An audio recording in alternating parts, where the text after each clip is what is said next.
Deep in the Amazon where jaguars stalk and the canopy hums with unseen life, something sinister stirs. Something that defies understanding. A prophecy, they called it. A warning from beings beyond our own. In the year 1987, deep in the Brazilian jungle, a woman named Valentina de Andrade experienced an epiphany. Or so she said. She was in touch with beings from another world. They were in danger. Humanity, too, was headed for destruction.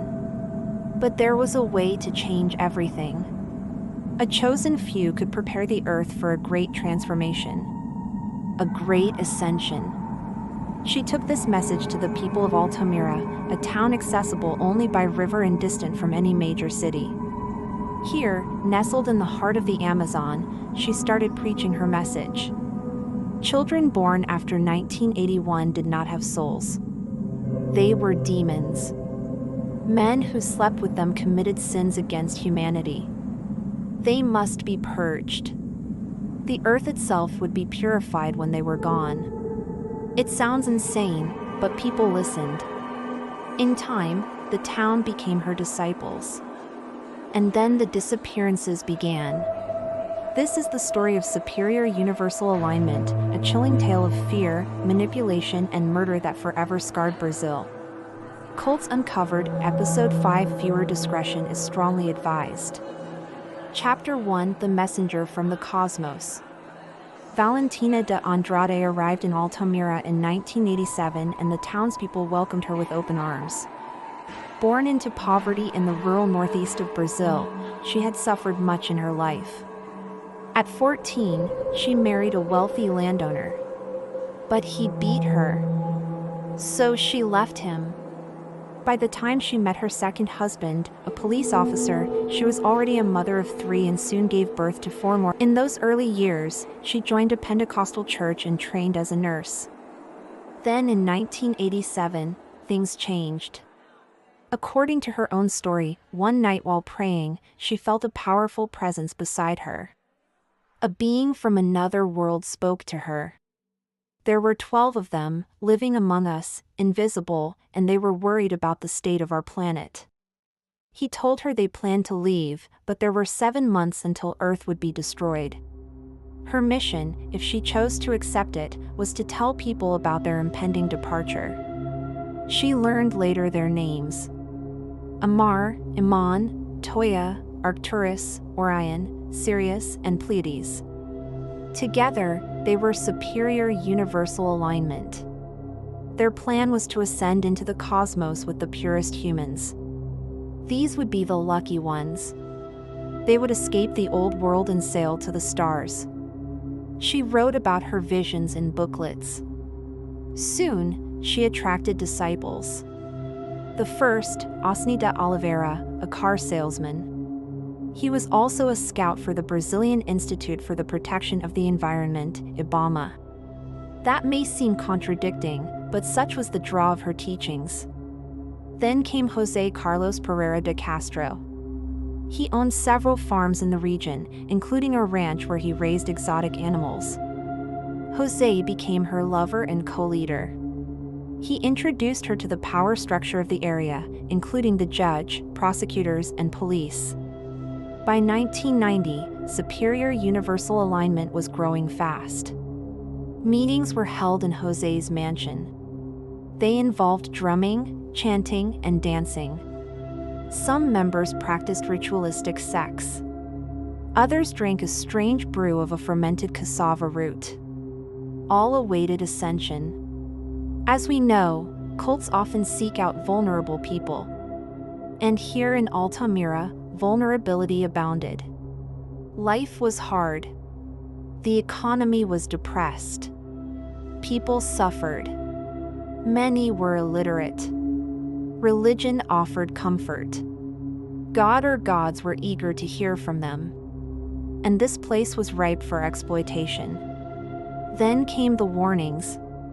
Women gathered for prayer meetings were told to bring offerings. Young men were told their masculinity had to be proven. A boy was sacrificed in the jungle. Not long after, another and another, they vanished. Chapter 2. The disappearances begin on December 16, 1989. A young man named Francisco das Chagas went missing. On the day he disappeared, he had been playing football with friends. The next morning, his body washed up on the bank of the Rio Guama. His testicles were missing. A year later, two boys, Sandro do Nascimento and Edmar, went to the market. They were never seen again. Months later, both were found near a ranch. Both had been castrated. When investigators dug deeper, they uncovered a pattern of disappearances going back years. Since 1987, 19 boys had been reported missing.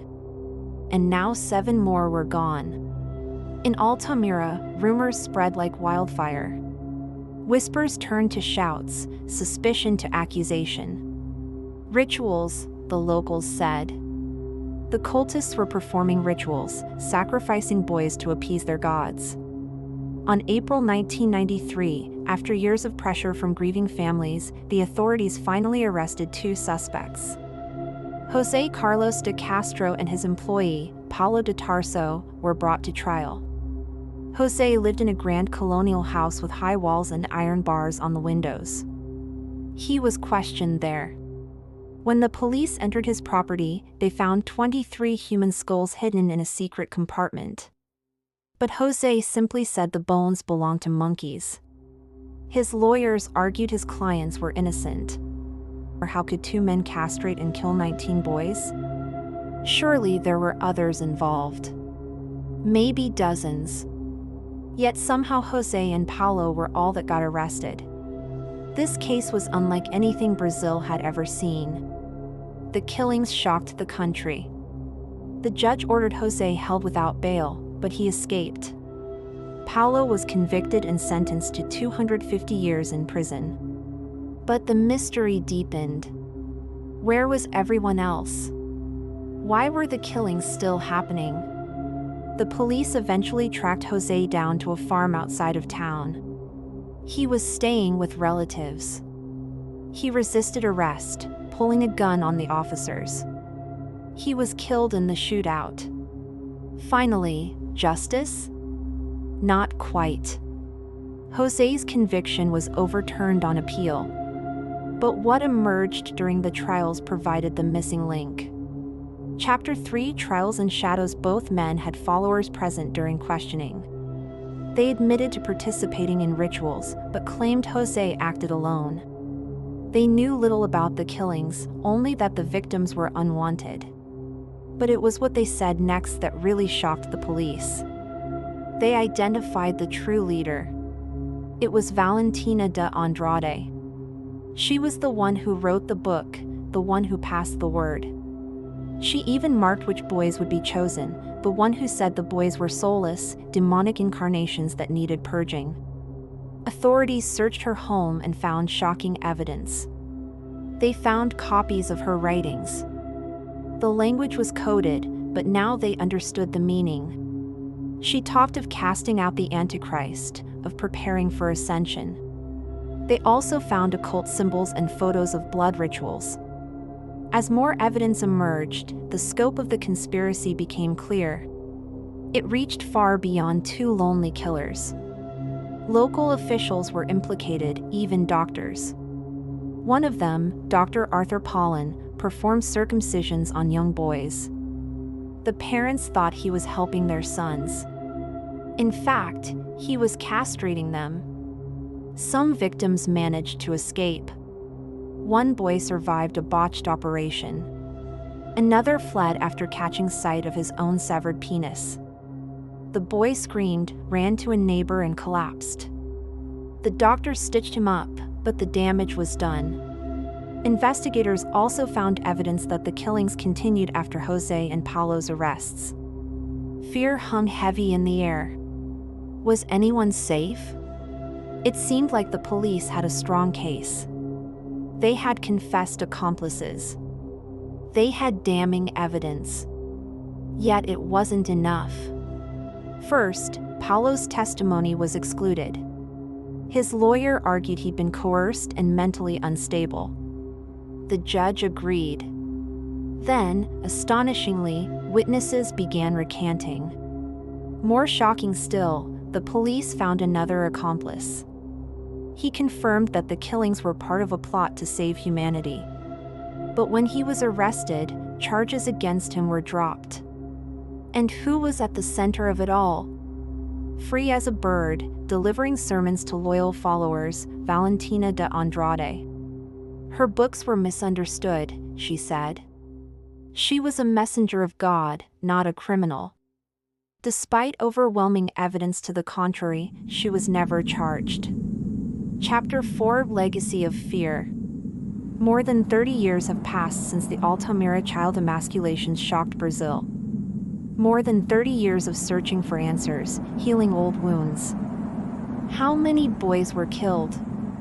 No one knows for sure. The official number is 19. But some believe it was higher.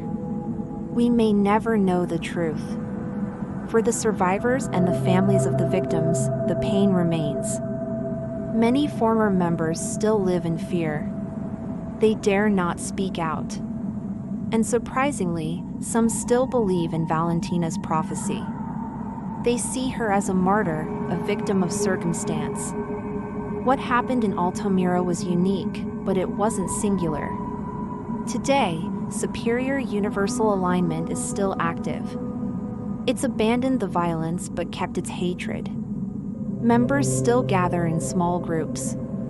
They hide online and off, waiting for the end times. They're not the only ones. Other cults wait in the shadows. Always watching, always ready to strike. Cults thrive when people feel lost, when they crave belonging. And in the digital age, they're harder to spot than ever before. So remember this story. Remember Altamira. Because in the darkness, dangerous things grow. This was episode 5 of Cults Uncovered. If you want more dark stories like this, subscribe and comment Altamira below. Next episode, bonus breakdowns and deep dives into the psychology of cult control. If you enjoyed this video, check out another one. Also, don't forget to hit the bell icon. Thanks for watching. This was The Mystery.